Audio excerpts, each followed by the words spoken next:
Lower. What is up, mofos? JJ back here with Holden talking week 12 in the NFL, Sunday, November the 29th. Holden, I know it's been a while. You're seeing me. I feel like we come here with different sets of hair or hat style every show. Today I'm rocking the Howie Long. I like it. You are rocking some type of douchebag hat. Why is this a douchebag hat? This is a bunch of poor, underprivileged kids in Washington, D.C., and we got them baseball equipment, and now they're really good at it. I want to be dickhead. I want to be clear. I'm not attacking what's on your hat.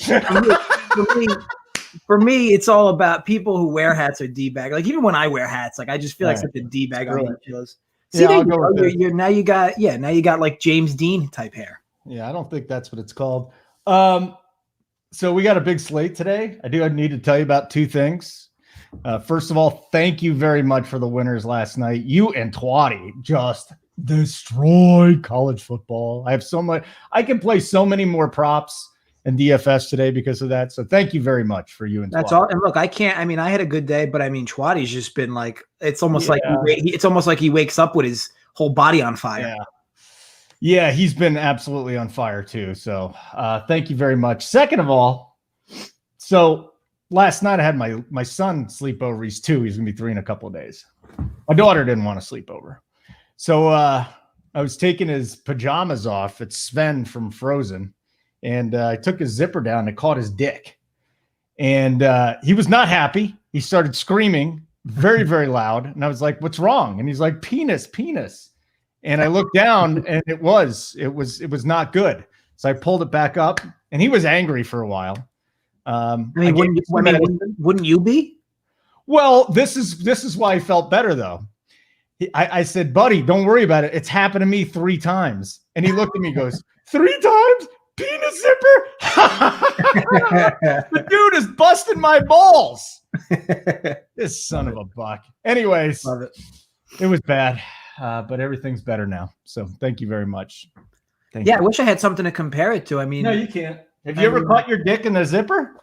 No, it's not big enough. I mean, you know this. You always say this. I've never seen it. We should just whip it out and compare. I'm very confident these days. As you get older, I think it grows. It's kind of like your nose and your hair.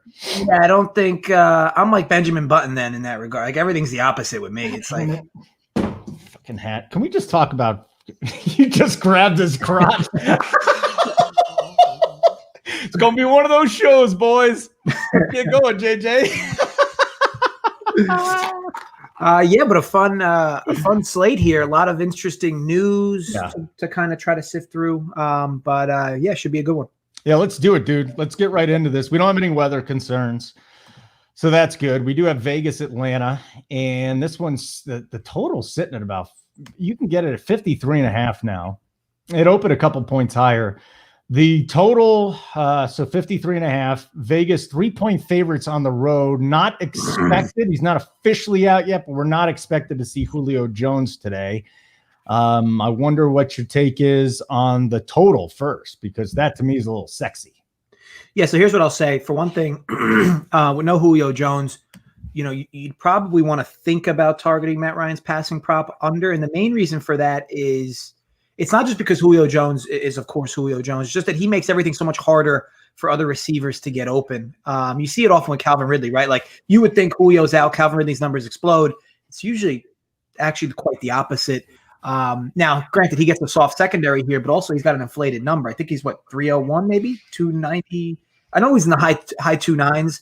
Matt Ryan, I haven't checked in the last hour, but it's definitely something worth looking at, especially if the number makes sense. This number here, though, at 3 for the game is a separate interesting take because Atlanta was a popular play last week, right? Like everybody thought the Saints weren't going to do anything. And yes. Kind of going to roll, right? Or at least maybe win outright or at least cover spread, whatever. Now, you get Oakland after they cover a game they not to say they shouldn't have, but a game that a lot of people had pegged the other way in terms of the Chiefs. So you kind of get that perfect storm in 2 directions. That's why I would lean the Falcons here because I think you're getting an inflated number in favor of them plus the 3. But it's just a lean because I can't trust the Falcons, right? Like this is a team when they're rolling, they're hard to stay away from. But when they're reeling, you can automatically fade them. But when they're anywhere in between, I don't know what I'm going to get with this team. They remind me a lot of the Eagles, at least in the last few years. Not recently. The Eagles' last few weeks have been a disaster. But you know what I mean? I mean, ultimately, this is a tough team to back in any scenario, and I can't lay 3 with the Raiders here on the road. Not to say they can't do it. They could, but it's not a spot I want any part of. And the total here is a big number. I know it opened bigger. So technically you're getting a better number if you bet over now. But yeah, tough spot for me to want to target anything in that total. Again, gun to my head, lean would be Falcons grabbing the 3. So you're just totally gonna. It's a lean, but you're not gonna bet it. No, definitely not. Okay. So, let's. You know what's interesting too is that Calvin Ridley on the DFS side is a pretty popular play today. That it's going to be good chalk. And I know I've looked at those numbers before, and it really doesn't make too much sense. But I just think it's going to be airing out. You know, they're going to be airing this ball out today. I was looking at some other props too, and I'm just wondering if like a Russell Gage or a Zacchaeus or a Hayden Hurst is going to be a good one. So anybody that you do see maybe making an impact in a props market, because I was studying Hayden Hurst more than anybody else. Is Gurley's out, right? Yeah, it's Brian Hill Day. You know, I don't know the exacts, but I'd assume Hill's probably averaging maybe a full yard more per carry than Gurley's averaging what 2.8 yards a carry or 3 yards a carry. Not good. So maybe they'll be a little better between the tackles, maybe. But yeah, I mean, maybe Hayden Hurst, just because ultimately he'll probably run a few more routes. I don't have the exact data in front of me though about what they looked like when Julio was out the first time in terms of how they distributed routes ran. Mm-hmm. But I know like guys like Christian Blake and that dude with the long Z name, Zacchaeus. They kind of like trade off on who performs week to week. So I'm not trying to predict that either. Okay. Just a spot I'll probably just end up avoiding entirely. Yeah. My worst best bet on this show ever was last week, Brian Hill getting like 9 yards receiving and he got 0. So, but how's it a worst bet? You only lost by 9 yards. I mean, and he actually he had a nice catch and run called back by penalty, but horrible bet. Arizona, New England. I know you were talking a little bit about this one before the show started. Arizona is laying a point. I see a point and a half, 2 points, 51.5. I got 51.5. I got 50.5. I got 49. The numbers are all over this one. I feel like, you know, these different books, they either got bet down at these books or the books have no idea how to handicap this thing right now. Yeah. So it's just a matter of market moves. And I tell you this all the time, like there's people out there that enjoy what are called, you know, steam chasers. Okay. So you see a line at one book. Okay. Like for instance, look at the Cardinals game, right? So maybe somebody's hanging a 2.5. Right. Somebody's hanging -0.5. So the 2-point difference. So there's some people that look at that like, oh, one market is completely inefficient. I'm just gonna blindly bet the -1.5 a point with Arizona, thinking because I'm getting a good number because most other books have 2. Ultimately, that's known as chasing steam. It's actually something that can get you limited at books if you do it enough. I mean, you'd have to really do it a lot for a lot of money, but for the most part, it's an ineffective way to bet sports because first of all, you're assuming the line's correct to begin with at the site that you're allowing the steam to pass through. So you're basically, first of all, assuming that 2.5 is the right number in this game. And then you're going to a site that has a line 2 points better, and you're just betting the half point. If you do that consistently, sure, you're quote unquote getting the best number, but you're not leveraging any type of handicapping at all aside from chasing steam. And just long term, ultimately, it's going to be a losing proposition for you. But in this game in particular, I know I wanted to mention that because we have a few different lines with spots. The pick I'm going to give you guys is definitely going to be a 2-team teaser. Just kind of debating on which is going to be the best team to pair this with. It's going to be the Chargers to 10.5, 100%. The second team is a tough debate for me because part of me wants to take the Pats up to 7.5, but there's so many different teaser options this week, right? I mean, you have so many 6.5, 7s floating. I even saw, I guess the Rams down to 5.5. So ultimately, but this game in particular, I don't trust Arizona in any respect to blow out anybody, primarily because of how bad their defense is. Now, I know that Kyler Murray's dealing with some shoulder injury potentially. However, what I saw from Cam Newton last week, I liked. Now I know that he's kind of Jekyll and Hyde, right? But he did throw for 350. And he gets another soft secondary here that's not going to get much pressure. And even if they do, he can scramble around, to find some open receivers. Now that's another thing. They don't have a lot of great receivers, but Bird last week had a big coming out party where Myers kind of took a back seat to him. But overall, look, Arizona traveling here, 1:00 game, off a loss they probably shouldn't have had. I get why You could think, oh, Arizona's going to bounce back here in a big way.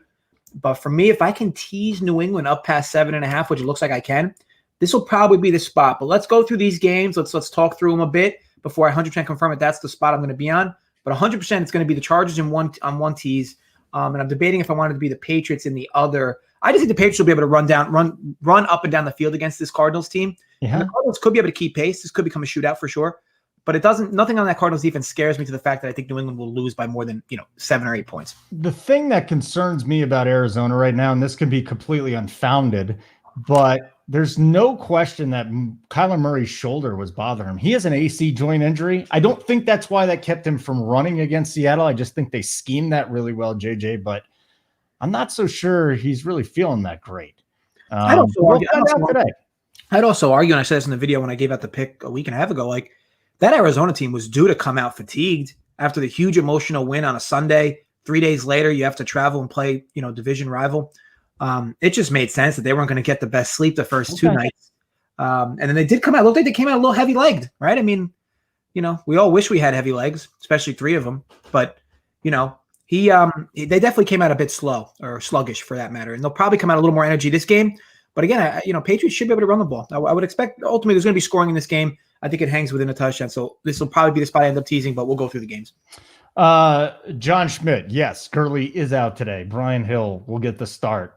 You too, Brofo. Reggie Clark. We got Double X Hustle Double X. Gerardo's in the chat today. Swaz is in the chat. Peef. These are interesting names. Benjamin, of course. Eric. Good morning, everybody. Let's win some money. Giants Cincinnati. Woo! Never thought we'd see the Giants laying 6 on the road, to be completely honest with you, but they are at Cincinnati without a quarterback. And this total sit at 44.5. I see it at 45 on DraftKings if you want to go under. I just have a hard time seeing a lot of points being scored in this game, JJ.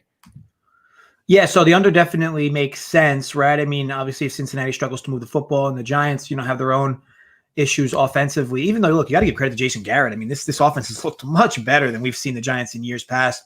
And, a lot of it's been schematics, right? Like you see Daniel Jones throwing to dudes that are wide open. The biggest mistakes, of course, have been Daniel Jones himself. Dude's just a turnover machine. Now, he's not going to get much pressure from a pass rush here.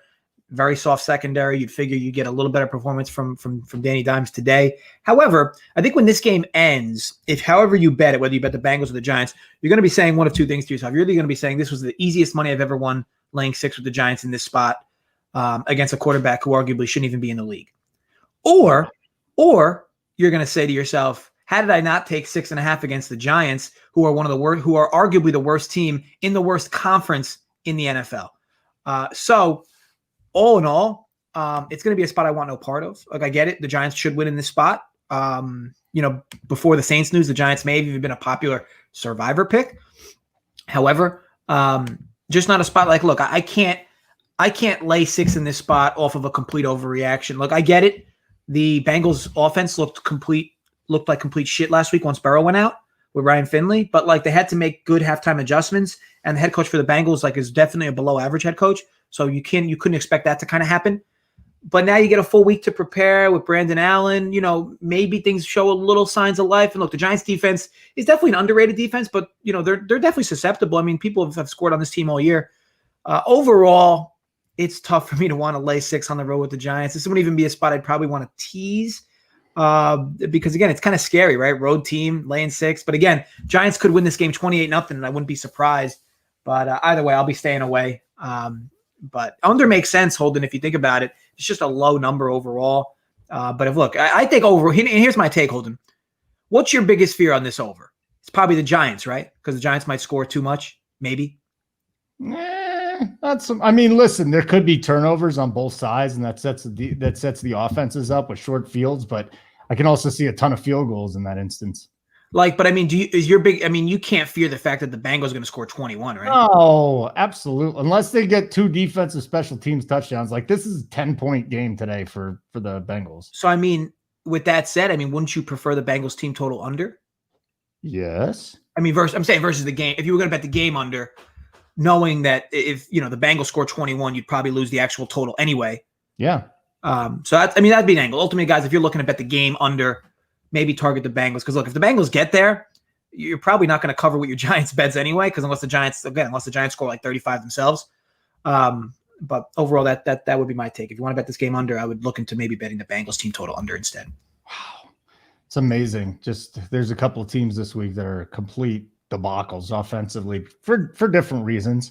One of those teams is the Jacksonville Jaguars. I don't know how they're going to move the ball today. It's Cleveland laying 7 on the road. Another team that I feel very uncomfortable laying points with on the road. But, I mean, there's a monster disadvantage that Jacksonville is at. They don't have a quarterback. They're very one-dimensional. Their defense is just about the worst in every category imaginable. The Cleveland running game should be able to just destroy Jacksonville today. 7-point favorites, Cleveland on the road. The total's 48.5. I'm actually a little scared of that.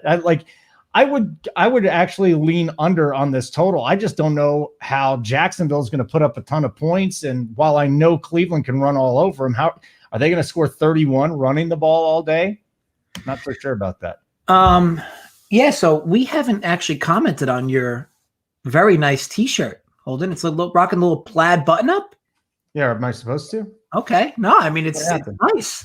It's nice. You look like, you're about to end this and go to like a little Christmas party. I'm on board. Thank you. You know what? Next week, I'm going to wear a plaid button-up for this. Are you? So then we can both, we both rock the plaid. How much chest hair do you have? My chest is like a baby's bottom. Yeah. No, it's not unless you shave it. It's I mean, I'm manscaped. I'm manscaped. You have back hair yet? I mean, of course I have back. I mean, it all gets shaved. You shave it, you don't wax it. I mean, no, I don't wax it. I mean, I don't wax it in this era. Dude, I got my chest waxed one time. I had this lady, I was a fiance, and I cried. I laughed so hard I cried, but there's blood everywhere. It was horrible. Don't ever wax your chest, dude. No, you couldn't pay me. I mean, I'll just keep shaving it. Don't get me wrong, I have to shave it like every hour, but it's fine. Big T thinks the Jags are going to score a lot, Andreas. I love Big T. I'm just going to disagree with him.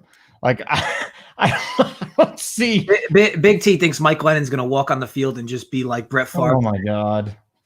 Yeah, well, listen, Big T's right a lot. I don't think it's going to happen this time, so I'm just going to disagree with him. Anyways, it is rough, Best Pie Eater. But again, my son getting his dick caught in his zippers 10 times worse than that. Anyways, can we talk about this game already? You're talking about the thing. We're talking about hair.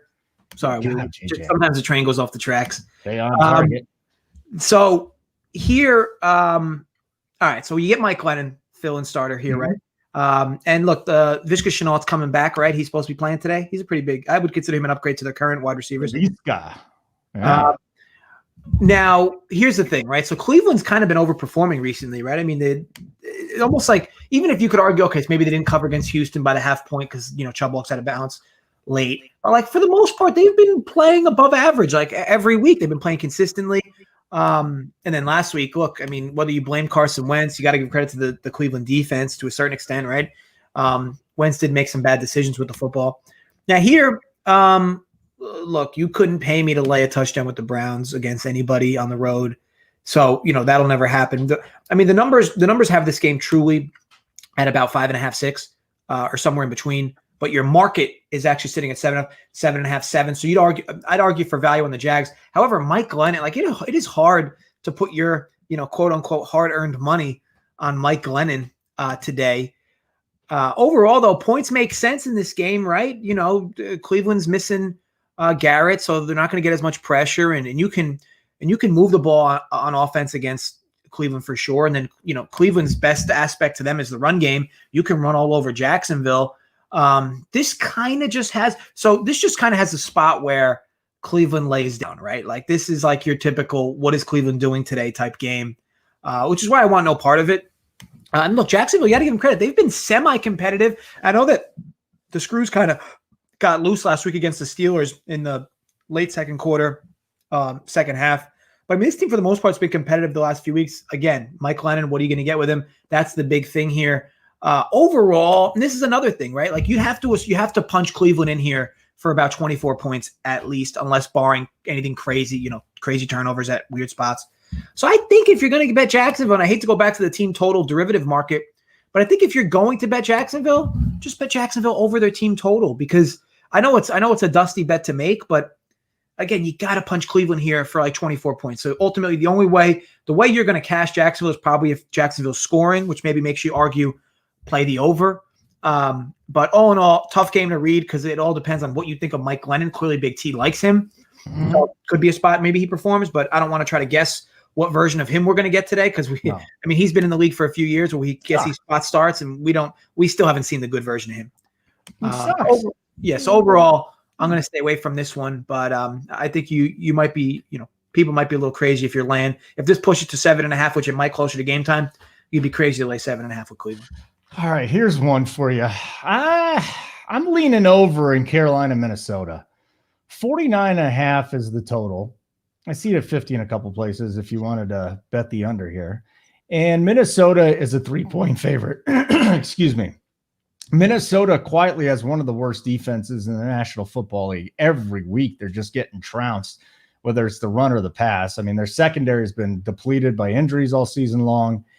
And you got Carolina, they're going to throw Teddy Bridgewater out there. And I think that you got Anderson, you got Moore, you got Samuel. I think that there's going to be some points put up in this game, JJ. And the more I think about it, I might want to get in on this before the game starts.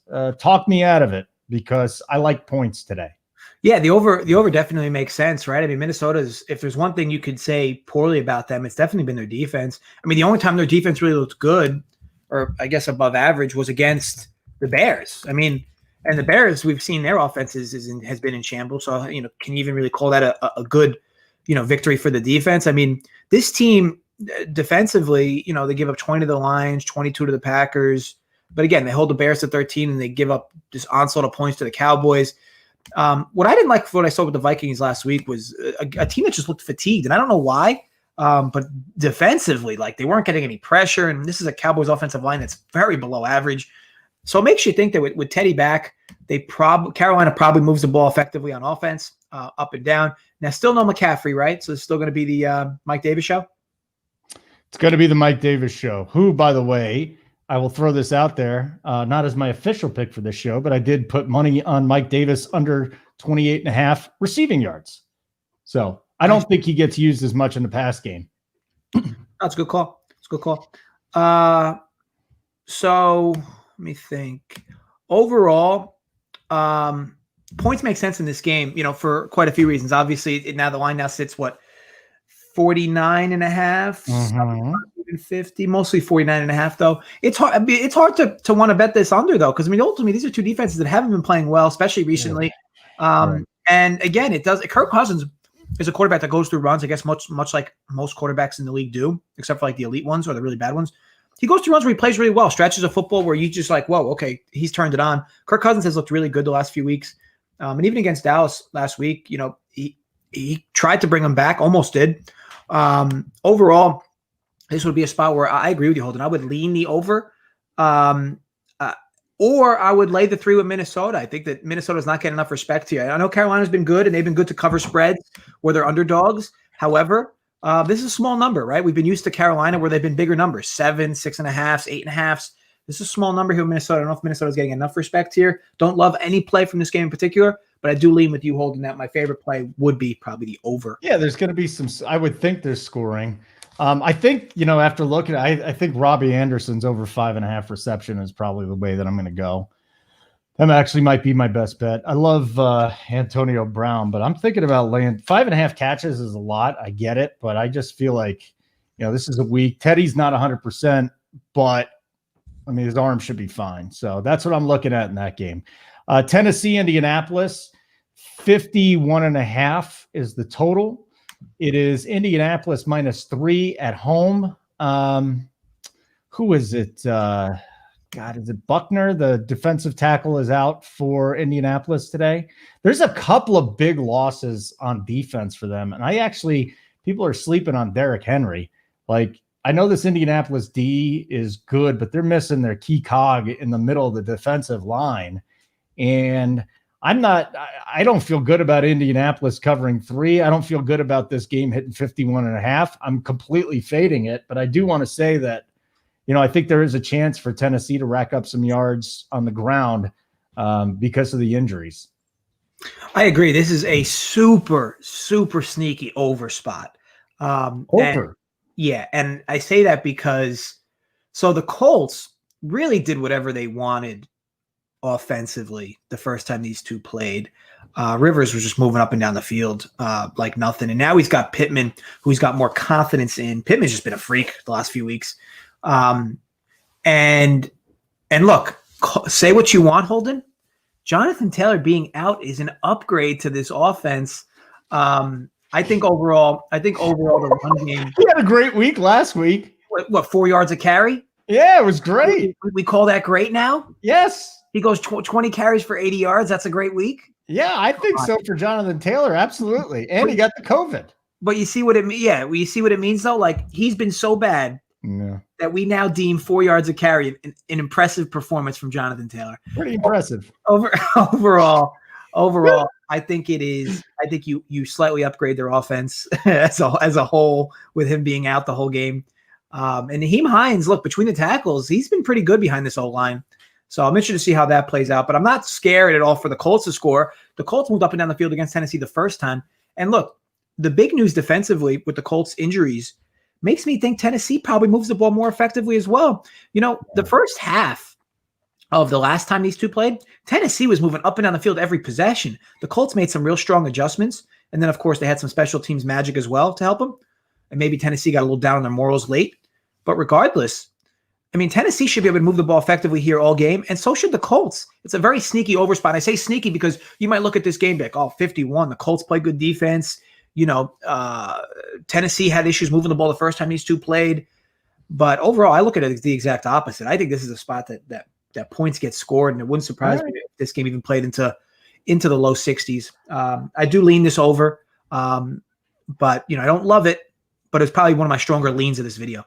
So let me ask you about Derrick Henry then. FanDuel is on and off this morning. Like it's been down half the morning, but maybe that's just the DFS side. FanDuel, he's at 82.5 yards rushing. I see it at 84.5 on points bet if FanDuel's not working. But not only is Buckner out and all pro, but Autry's out too. Like their two defensive tackles are gone this week. This is not the Colts run defense, is it? I mean, you know, look, it wouldn't shock me in the least if Henry went off today. I mean, overall, you know, the whole should be much better today than they were a few weeks ago. And Henry didn't play that bad against them, right? The first time these two played, Henry? No, I think he's just been terrific as of late, and he ran for 103 yards in their last matchup, and he averaged 5.4 yards per carry. He gets stronger as the game goes on. He does. He seriously does. And as the season goes on, like he wears people down. He's hit 100 in 3 of 4. And then he had that 212 in week 6, and 4 of his last 6, he's hit at least 100.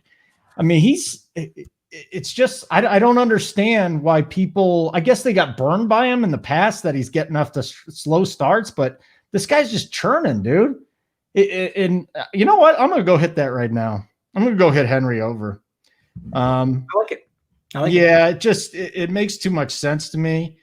Do I go 84 instead of 82 because FanDuel, I hate them so much? Yeah, is it worth it? Possibly. 82.5 here. They dropped it to 82.5. So that's it. That's my bet today, guys. 82.5. Derrick Henry over. Okay, good. Gabish. Hopefully it gets bet down even more. Chargers Buffalo, my friend, 51.5 is. Oh, you got thoughts on this one, don't you? 4.5 points is the spread here. Buffalo at home, 51.5 is the total. JJ, set me up, baby. What do you think? Yeah, 100%. This will be a game I tease. The Chargers are going to 10.5 for me here, and it's a few reasons, right? So the Chargers all year, could be mistaken here, Holden, have not lost one game by more than 9 points this year, or more than 8 points. Now, here's the thing. It's very difficult to enjoy betting the Chargers when they're laying points. It's very difficult to enjoy betting the Chargers when it's a close when it's a close game in terms of how you're betting it, like a field goal, because ultimately the Chargers find ways to lose games late. But I can take this line to 10.5 against a very shaky Buffalo defense. Sign me up for sure. So again, this would be a spot I definitely tease. I think the Chargers, again, Anthony Lynn's just a terrible head coach. There's so many things head scratching that we say every week that happen. He really is. He's brutal. But the idea that I can sling this up to 10.5, I really like that. And the fact that, again, this team has been competitive in every game they've been in all year. There's no reason to think that Herbert can't, throw for a mile against this team in Buffalo. And look, the total here will probably be pretty popular. 51 over does make a lot of sense. I mean, ultimately, it makes a lot of sense for a few reasons. These are two teams that have been passing so much more than they've been running the last weeks. Okay. The idea of, I know the whole let Russ cook thing for Seattle, but like the last few weeks, they've really been letting Herbert cook. They barely run the football. And now today they're going to miss another running back with Eckler's back though, man. But I mean, even when he was in there, they weren't running him a lot between the tackles, were they? I mean, between the tackles, no. And actually, I think they misused him early on too. They didn't throw him the ball enough. Couldn't have been because of Anthony Lynn, right? No, probably not. No. God, I used to love that guy too. I really thought he was going to be good. I blew that one just like the Chargers GM. And then you were talking about it. Herbert's averaging 39 pass attempts per game. That's a lot. Yeah, they're firing with him for sure. And today's going to be no different, right? Because ultimately, you can definitely throw all over Buffalo. And the other thing with Buffalo too, like they're another team that hasn't been running the football. Like what I think we talked about this on the Friday show. Like, what is it? A total of 21 carries between running backs the last 2 weeks combined for Buffalo. They're not running the football. So ultimately, when you're talking about betting a total over, right? What do you want? You want two teams that are going to pass more than they're going to run. Why? Because either you're going to get a big completion or the clock's going to stop for an incomplete pass.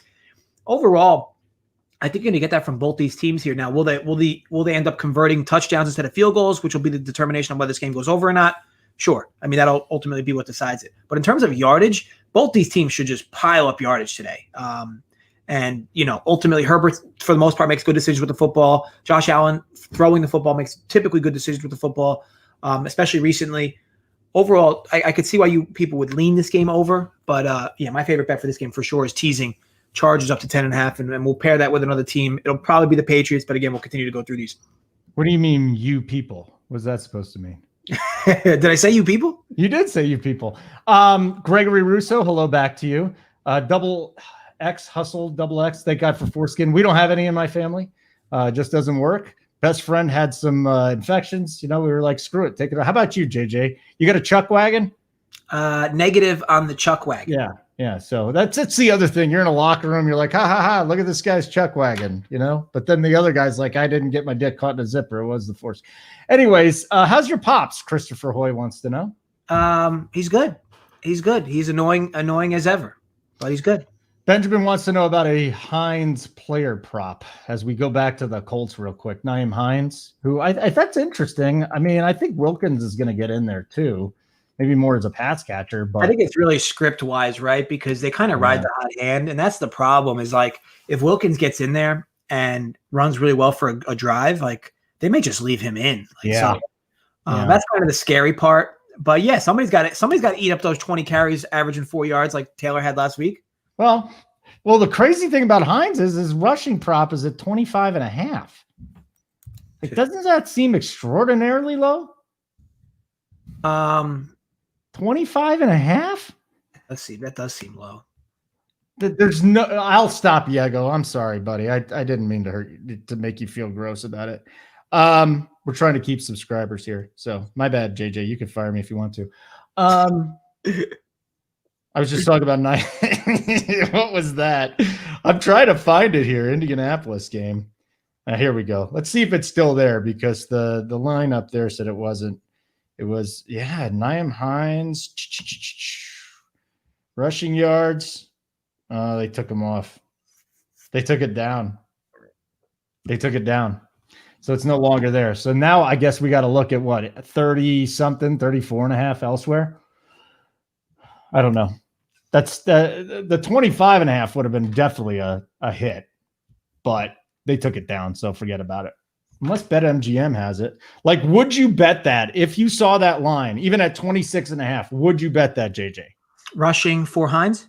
Yes. I mean, it almost seems like a borderline auto bet, right? Because at the end of the day, he's going to get at least 7-8 carries today, even if, and he could get up to 14, 15. What am I missing with this? I got to be missing something. I'm going to keep looking for it. Let me see here. Just one more time. Yeah, Hines. Now it's up to 45.5. Never mind. It's done. Those are old lines. Can't get it. We're done. I'm not betting 45.5 either, because you're right. I mean, what's his name? Wilkins could go in there and just completely trash stuff. All right. Miami and the Jets. Fitzmagic is back, dude. And so is Darnold. This is a rivalry game. Miami -7 on the road. Total is, I'm seeing 45 just about everywhere is 45, JJ.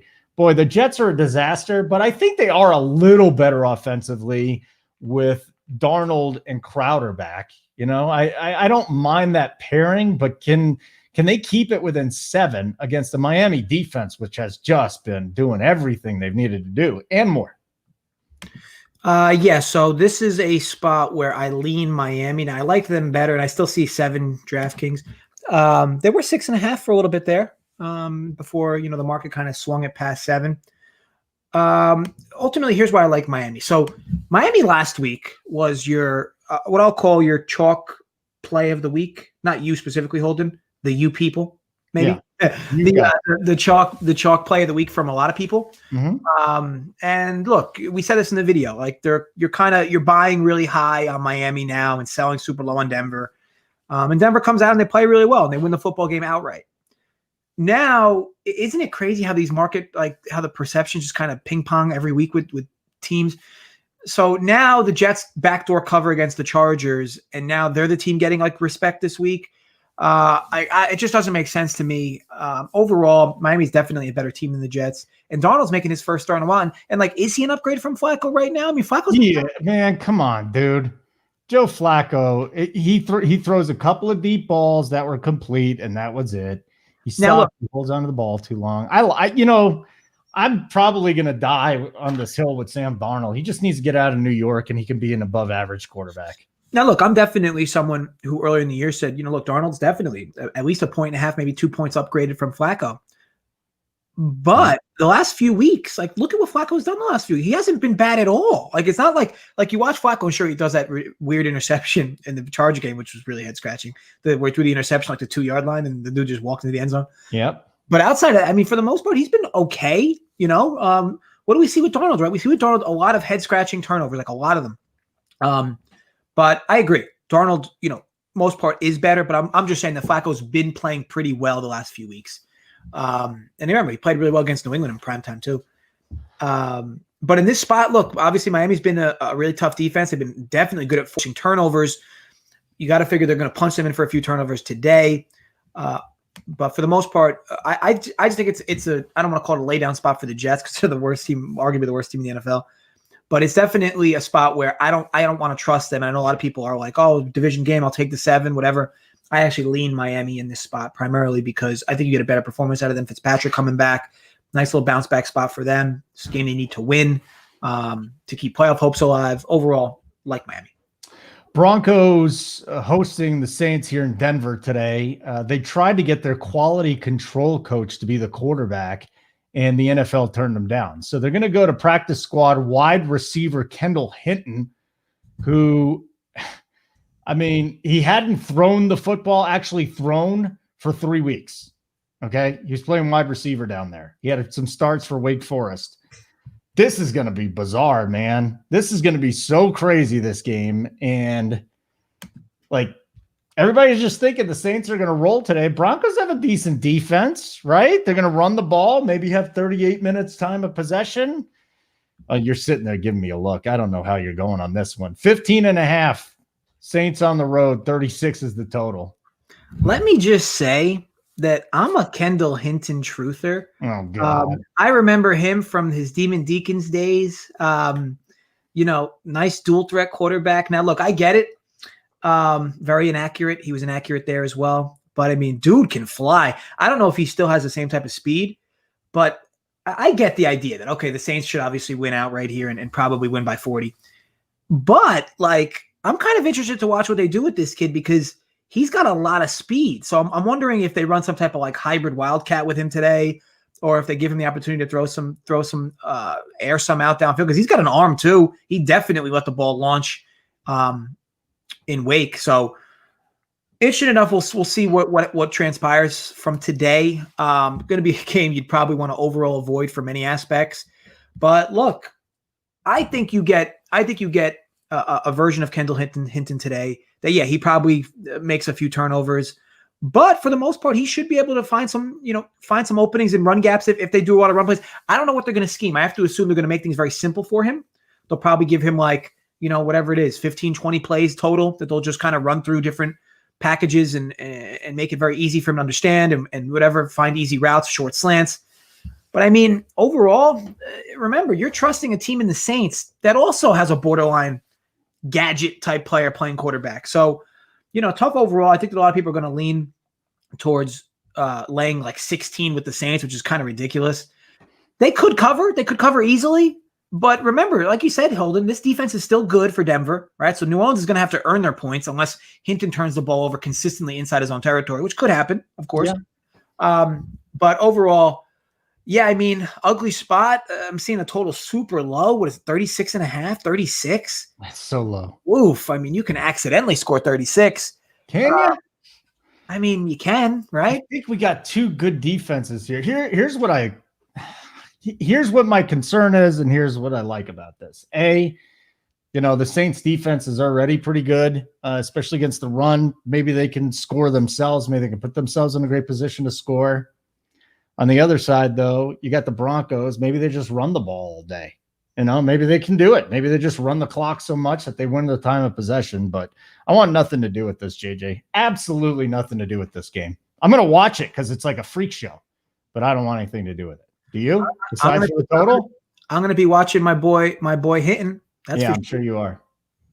Yeah. I mean, good job. Way to go. That sounds like an amazing day. I sensed some sarcasm from you, Holden. Oh, yeah. What I'm going to do is just stab myself in the stomach with a pen, and you're going to watch Hinton today. That's great. I'm glad you're looking forward to it, JJ. It should be great. I'm looking forward to seeing him. He breaks a 60-yard read option to the house. I'm all over it. All over it. Broncos team total over 10, says Kirk Gray. Would you go over 10 because you had him at 9.5?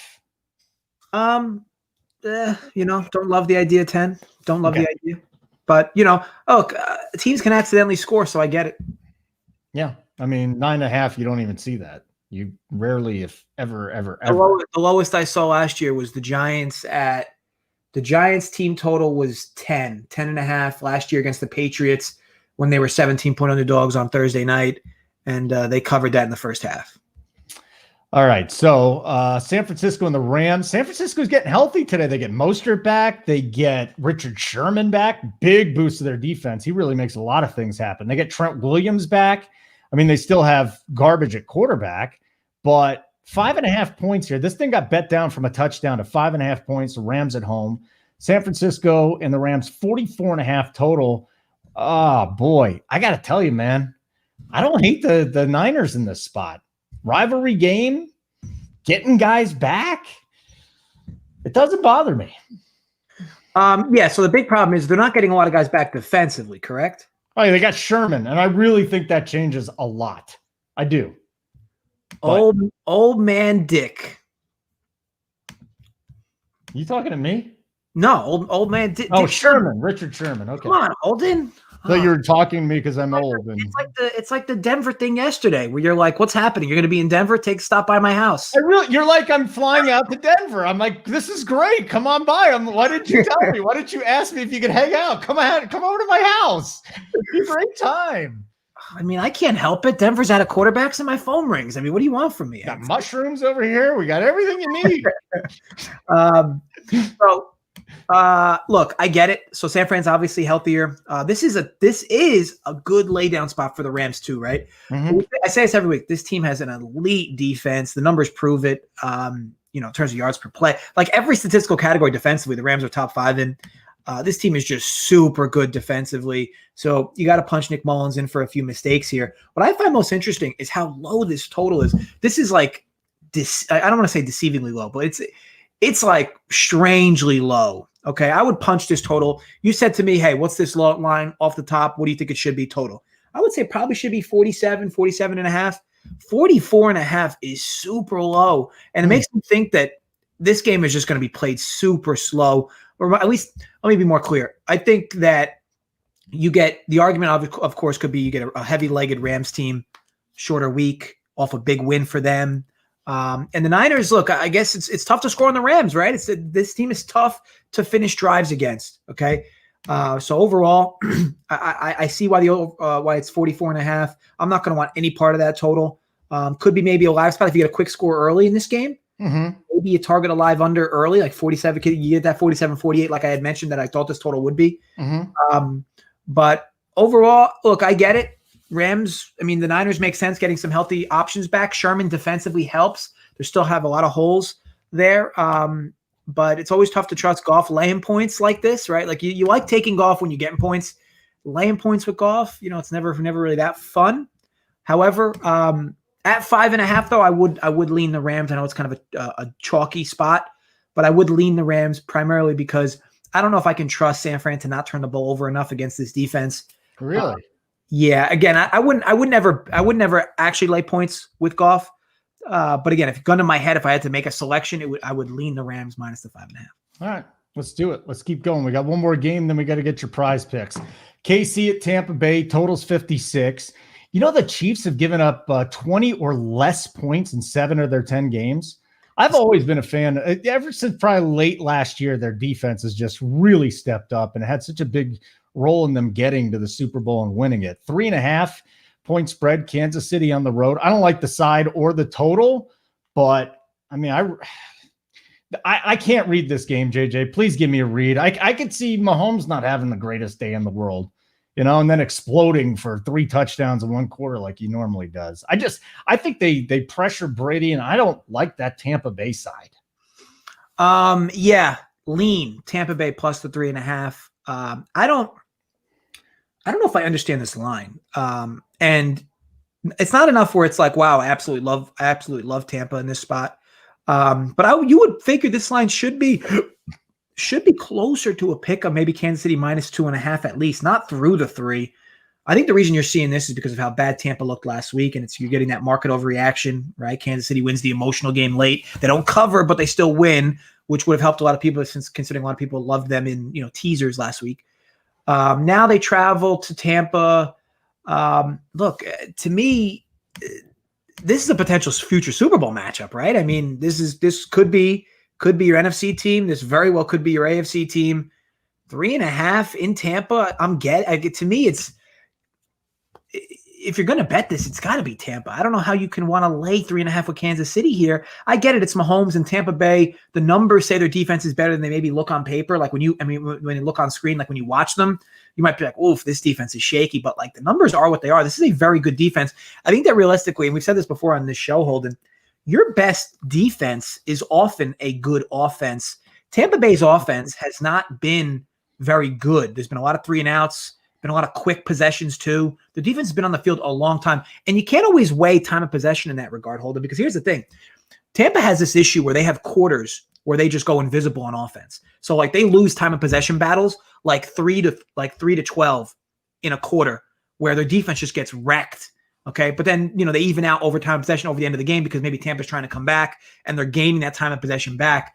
So like you might look at games and be like, oh, Tampa's not getting dominated in time of possession, but in certain quarters, the last few weeks they have been, and their defense has been exposed because of it. I think if they do a better job controlling the football, running the football today, keeping Mahomes off the field, their defense will appear better than they've been the last few weeks, which is why I would lean grabbing the 3.5 with Tampa.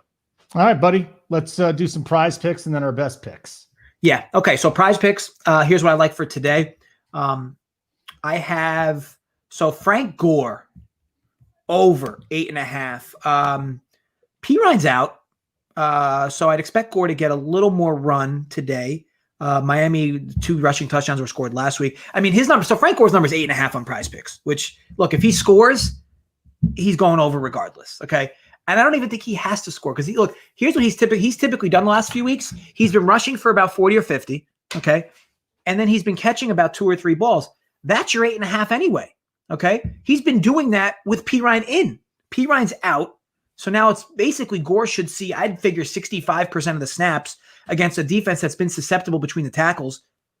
short number. Happy to take Gore over 8.5. And again, if he scores, I think we win that regardless. And the other one, I am surprised Prize Picks even has this number. Look, I get it. Hinton could be a shit show. Okay. Okay. Hinton could be a shit show. They could bring in Royce Freeman. The number is 7.5, Holden. 7.5 for Kendall Hinton. Like this dude, look, if they happen to be near the goal line, okay, this dude is running the football in himself. Okay? I mean, he's not, if he is not handing off a read option, okay? This dude who's on the practice squad now trying to make a name for himself, I can promise you this dude, if they run a read option with him at the 2-yard line, he will try to slam this in 4 times himself.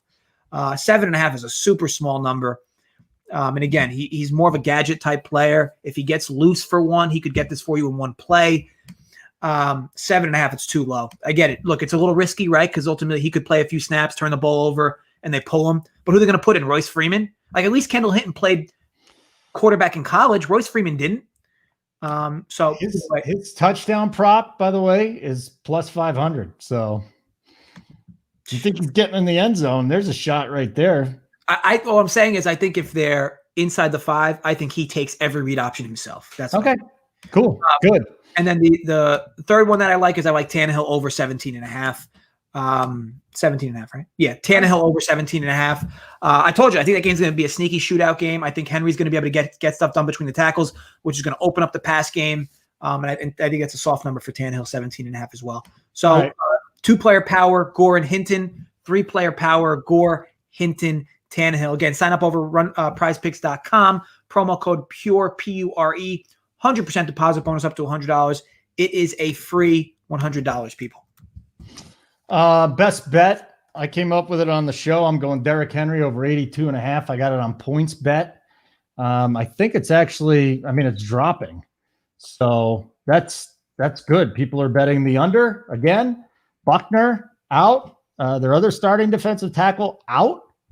And I like it, man. That's how I'm feeling. I threw the bet in on the show. Usually my bets that I do during the show, because we talk, I should just call you and talk things out. And then you could say, no, don't do it. But on points bet, it is 82.5. And that's where I got in. That's where I saw it. I know one of our guys said their bookie had it 89.5. Don't bother with that. 82.5 is really good though. So you like Henry over 82.5? Yeah, go put it on the sheet. That's a sheet play. 82.5. Okay, and my play is the 2-team 6-point tease. You can actually do an alternate spread parlay instead on places like DraftKings. Like I have the line open on my screen right now. Patriots plus 7.5, Chargers plus 10.5. It's minus 113, and it pays. It's minus 113, and it plays just like a 16 tease. So 6-point tease. So again, that's Patriots plus 7.5, Chargers plus 10.5, 6-point tease. I get it, a little dusty with the Patriots, right? But I like the spot. I don't trust the Cardinals to beat anybody by more than 8 on the road. So ultimately, really like that spot. Got it minus 113 at DraftKings. So head over there to get that bet in. Other than that, thank you everybody for joining in with us. Oh, we had one question on Survivor: Seahawks or Giants, Chiefs, Raiders, Vikings. If you don't have the Saints, you don't have the Saints or the Dolphins. If you don't have either, I guess you got to go the Giants. You can't go the Seahawks. So I guess you have to go the Giants. Not going to feel great about it, but I guess you have to. I got to get out of here. Put my Henry call on the sheet, okay? It'll be there. Thanks, guys, again for joining us for the show. Wish you all the best of luck with all your bets. As always, gamble responsibly and stay safe. Try that.